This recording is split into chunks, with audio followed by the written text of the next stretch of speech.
Okay, so now we're actually going to just look at what we did yesterday, arithmetic sequences, but now we're going to put them into kind of real life problems. Now, the one thing about these is they often can be done two different ways every time. The trick is for you to articulate which way you're going to be using, and if you're going to use that way, stick with that way through the whole question. Don't switch to the other way. Now you're going to see what I mean in a second. I think it'll make more sense as I talk about... Yes, Sam. Thank you. No, that's awesome. I appreciate that. So just read along with this example. Okay, word problems always give a kind of, maybe I would say, a negative connotation, because first of all, the first letter or the first word is word, right? And a lot of people hate reading. And the second word is problem. Okay, there's not too many things with the word problem in them that are good, right? So we're doing word problems, yay, woo. Okay, but the trick or the thing to be able to help you with word problems is get the word and the problem out of it. Now, let's just kind of see what's going on here. We have it's a program started in Calgary to honor their children by planting a tree when a child is born. At the same time, this shows concern for urban environment by encouraging the growth of city forests. Some of the trees which have been planted are evergreen trees which grow an average of 12 to 18 inches per year. The program was launched in the year 2000. Okay, so let's look at A. We've got an evergreen tree and it's 6 inches high. Okay, does anybody still have their tree from grade 1? How many? Put up your hands. Oh, we had tons in the last class. We only have 3 here? How tall are they now? Really? Just whittle? Oh, obviously you haven't been treating your tree very good. Okay.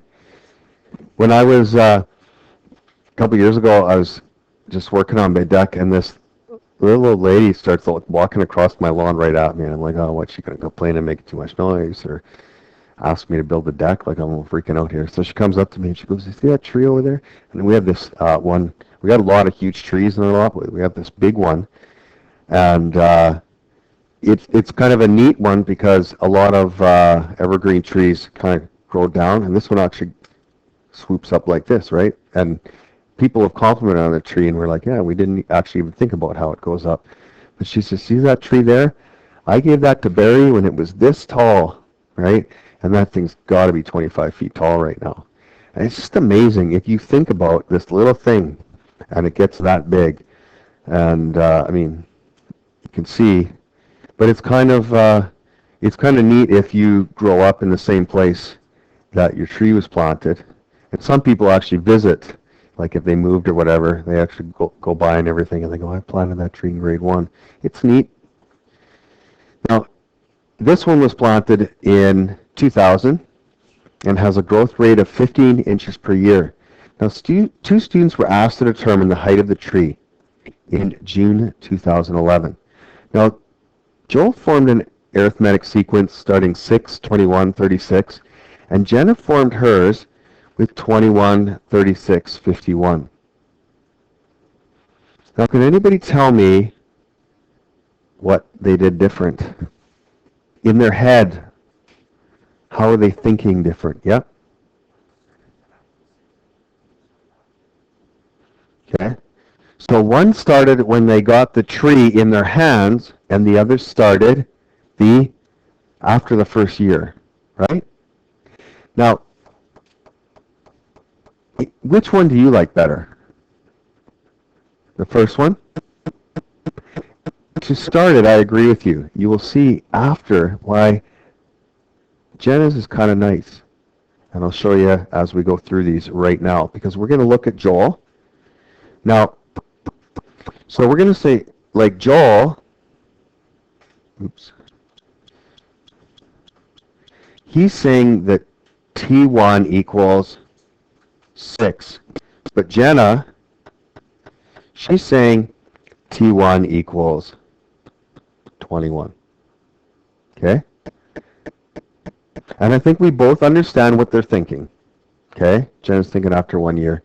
Joel's thinking, like, right now is going to be my T1.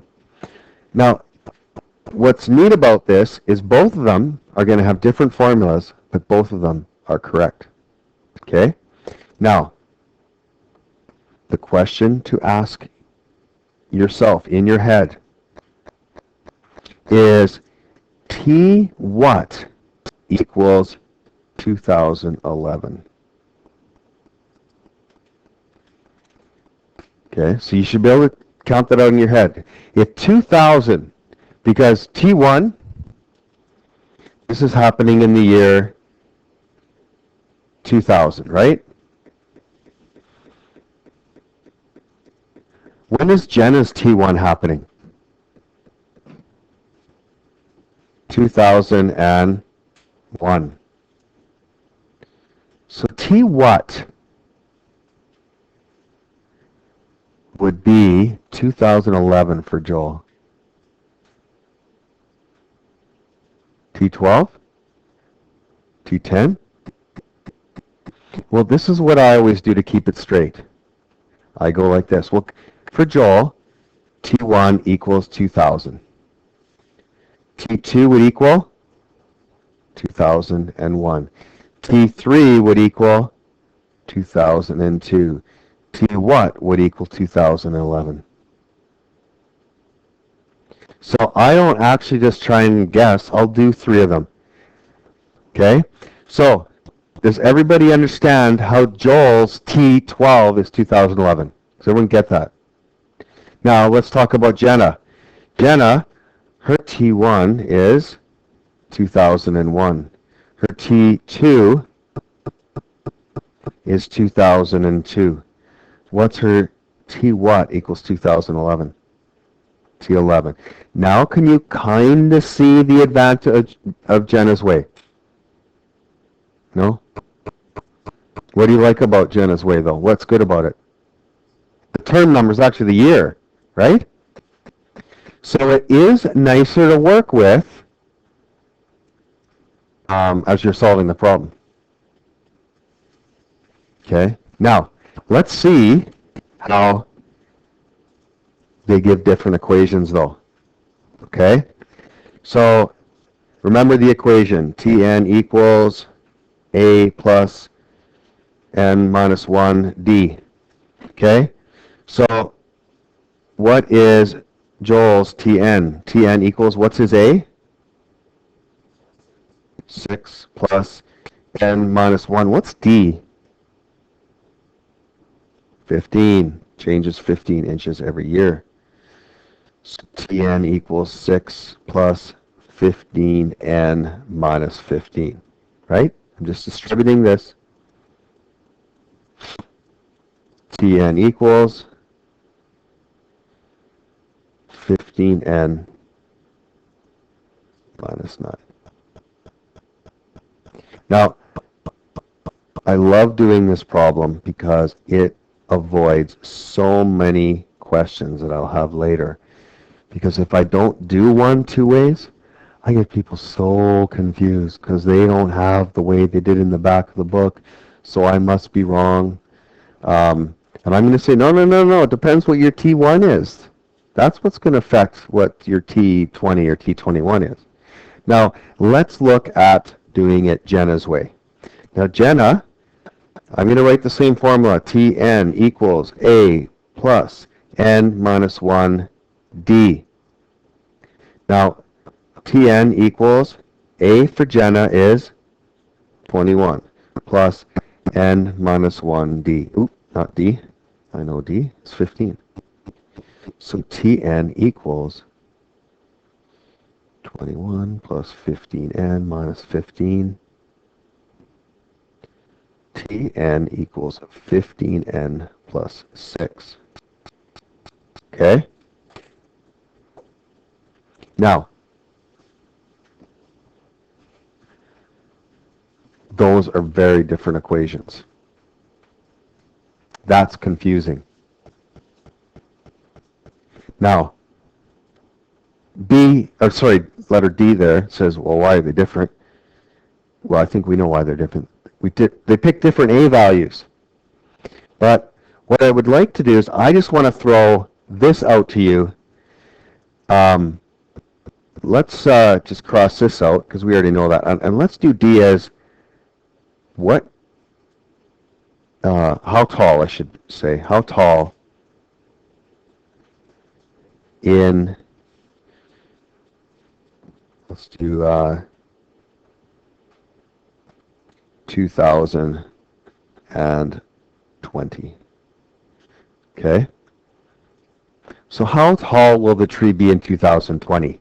Now, if I'm Joel, I have this formula up here. Do you see this? I'm using this formula. I'm Joel. So the question I need to keep in my mind is I'm looking for T what? 2020. I'm looking for T 21 equals 15 times 21 minus 9. Okay? I just made this question up like 10 seconds ago, so I don't know the answer. So you need to tell me. What is it? What's 15 times 21 minus 9? 291. Okay? So 291 inches. Okay? Now, let's do it Jenna's way. And I better get the same answer, or this is going to be confusing. Okay? So, for Jenna, I'm looking for T20. Because she's saying I want the year to actually be the... So this is going to be, hers is, look it up here, this is going to be 15 times 20 plus 6.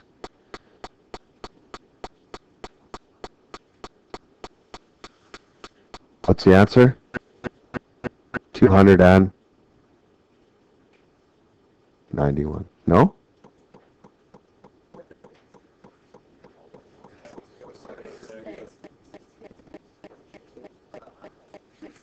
Okay, then we did... Yeah, this one, that's what you guys did wrong. This is 306. Whew. Oh, well, thanks for that. Thanks for letting me know. Okay. That was a close one. So does everybody understand how you have to know where you're starting, what your T1 is? If you have a different T1 than the person beside you, you will have different equations. Will you get the same answers? Yes. You will not get the same equations, though. Okay? So when I am marking your written response on your exam, I will have two different ways to do every question. Because many problems there is. Okay? Okay. Now let's talk about depreciation or decay. Now, not everything goes up, some things go down. And probably the most depreciating thing that you know in your life is a vehicle, a car, right? They depreciate a lot, okay? They depreciate 10% in one day. As soon as you drive them off the lot, they depreciate 10%, okay? Luxury vehicles actually depreciate the quickest. Cadillac used to be the number one depreciating vehicle because people will pay outrageous amounts of money when that thing comes right out, okay? The high-end Audi, Mercedes, BMW, they know this. So they charge too much for them because it's even awesomer for these rich people because then they know I have it because I paid too much. That's how awesome I am. I paid too much for this thing. And after 3 years, like a Cadillac is worth, like if you paid $80,000 for it, after 3 years it's worth $40,000. So high-end vehicles. Now, if you bought a $15,000 brand new car, after 3 years, it might be worth $10,000. It's only appreciated $5,000, right? So the higher-end vehicles they are, actually, the faster they depreciate, which some people would think is the opposite, but that's not true. Now, look at this. We have a printing press was bought in the year 1992. It depreciates in value by the same amount each year. 5 years after it was bought, the printing press held a value of $311,000. it had scrap value of $2,900 in the year 2010. Tons and tons of information going on there. Now, what we have to decide is, what are we going to call T1?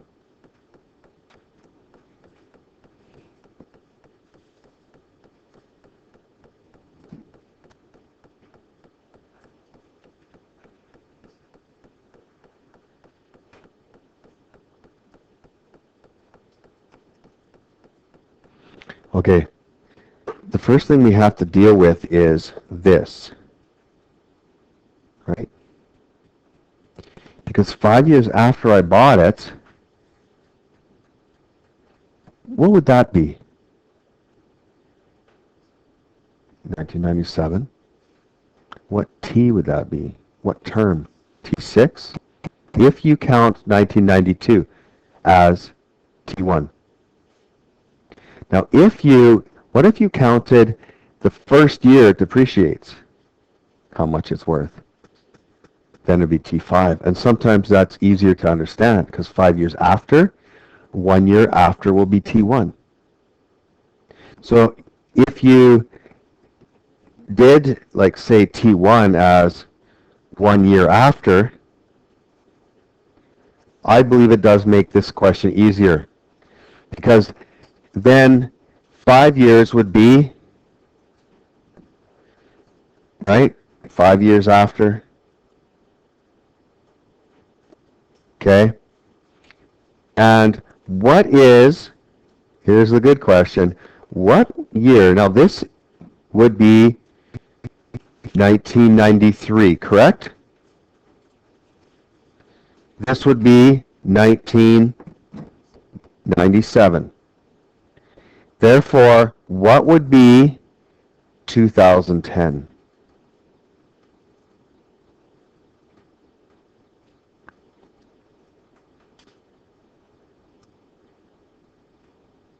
Is that right? Term 18. Okay. Now, this is kind of the money right here, because I can find D from that, can't I? Remember that formula? TQ minus TP over Q minus P, right? So in T5, it was worth $311,000. So I guess I don't have everything I needed yet. I do if I do this. Okay? So this is what you can do to find D. Remember, D equals TQ minus, so we can go. Now remember, what's term 18? That's the smaller one, right? So 2,900 over, or minus 311,000 over 18 minus 5. Okay, so I just want you to look at that for a sec. After 18 years, it's worth 2,900. So it's kind of weird. Usually we think the numbers should be getting bigger as we go along in the sequence, but when you're decaying, the numbers always get smaller. And what should D be when it's decaying? Negative, yeah, because we're always adding negatives. So then you go, now, here's the tip. All these little things we got to go through. If you do not put the top and bottom in brackets, you always get the wrong answer. Okay? So if you always want to get the wrong answer, leave the brackets out. Okay? Because it does save you time, right? And saves you time to get to the wrong answer faster. Okay? But just remember, if you're trying to be efficient to get the wrong answer, being efficient to get the wrong answers, don't do it at all, because it didn't take you any time to get the same mark, right?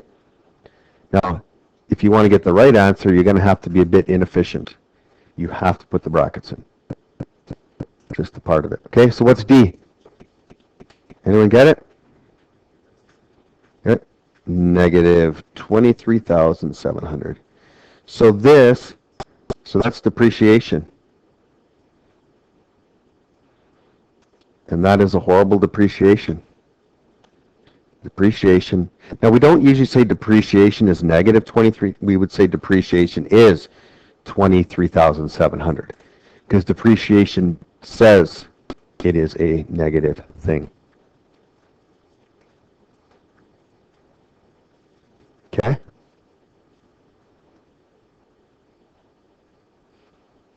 Now, how would you find out how much it was worth when you bought it?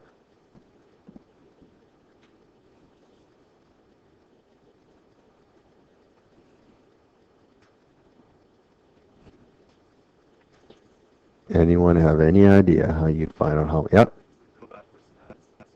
Yeah. Add, add, add, add. How could I do with the formula? I would. Let's do 2010. So 2010 is the end of this, right? Scrap. So at 2010, we can find A. How would I do that? Well, 2010, it is worth, so 2,900 equals A. What's N at A? 18 minus 1 times negative 23,700.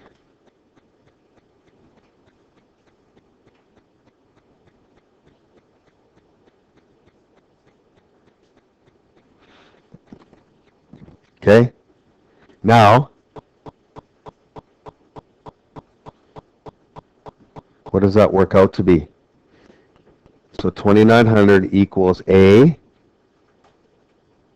minus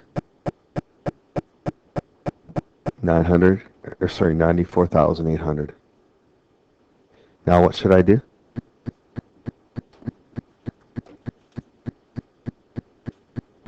What should I do, guys? Add this to both sides, right?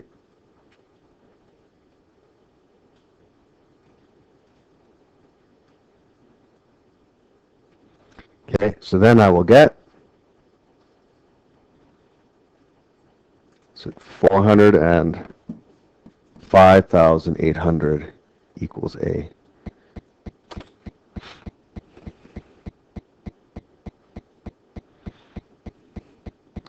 Do you get this?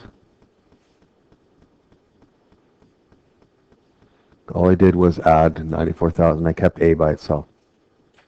Can somebody tell me what A means? T1. What's T1?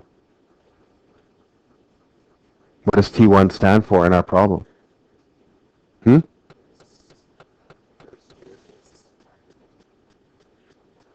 It was the first year it depreciated. So is this the purchase price? Come back, look. We said that T1 would be 1 year after, didn't we? 1993. We now know how much it's worth. This is in 1993. Is this what I bought it for? No. Will that be on the multiple choice for you? Absolutely. Okay. I don't know if you guys have ever done a math multiple choice. Sometimes it's good when you do it so wrong, the answer's not even there. What really sucks is when we do it wrong and the answer's there, because then we get all excited and we like circle it, right? We get it back and we're like, huh? Why did I get that one wrong? I thought I got that one right for sure. What? All right, you got to go one. So we actually have to add 230 or 23,700 to this to get 1992, which is 429,500. Now, if you were the kind of person that was going to make T1 be the purchase price, that would have gave it to you automatically. So every way has its advantage and disadvantage. You just got to keep it straight.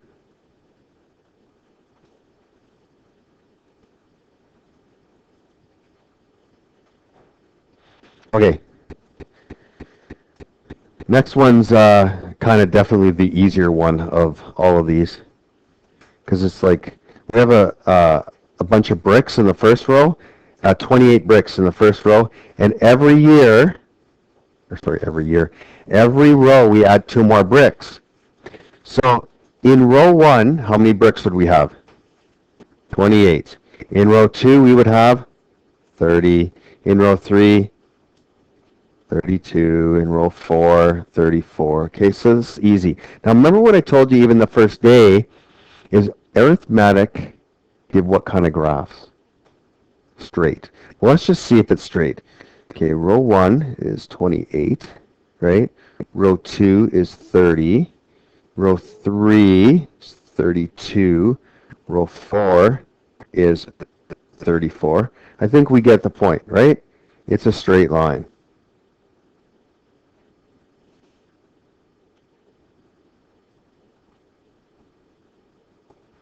Okay.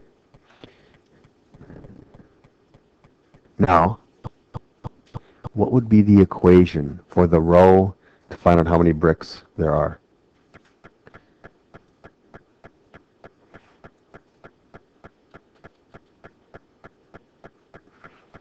Okay, well if we had Tn equals A plus N minus 1D, what do we know in this formula? Sorry? D equals 2. Yep, excellent. This equals 2. A equals 28. Okay, and that's all you need, because Tn equals 28 plus N minus 1 times 2. Tn equals 28. I'm going to distribute that 2n plus 2n minus 2. So Tn equals 2n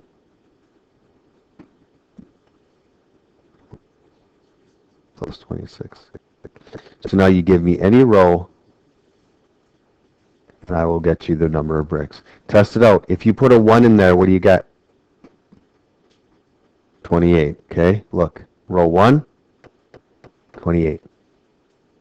Okay, test it a few times, make sure. Now, I can give you the 50th row, the 60th row. I can do anything after that. Okay? Now, even watch when you get to the first question. Okay? It's going to start to get you to try and figure out, some pretty neat stuff. Now, again, I'm trying to encourage you guys. You have to be bringing something to class. You can just look at the solutions, right? When you're looking at this stuff, you really want to see if you're making little mistakes here. You're doing it. It does really take the aggravation out. Now, can anyone remember how to get to those solutions on the whole interweb? How do I do it? And how do you get to my site? Yeah, Google it, hit Math 20, and there it is. Every video, all the notes, all the homework, done long form. Okay? So, again, are you guys used to doing that kind of stuff? Or last year, I didn't do that much or whatever. Maybe you got to bring up your game. Because we all reach that point, believe it or not, where we actually have to start working in school. Okay, I haven't actually had a student that didn't have to. So they're much rarer than you think. Okay, you could say, oh, geniuses, they don't have to or whatever. I've been teaching for like 21 years and I've never had one of them. Okay, so they're not as common as you may think. Okay, and just, everyone got it? 1, 2, 5, 6, 8 to 10. Okay, I'm just scrolling through the homework for all those people at home.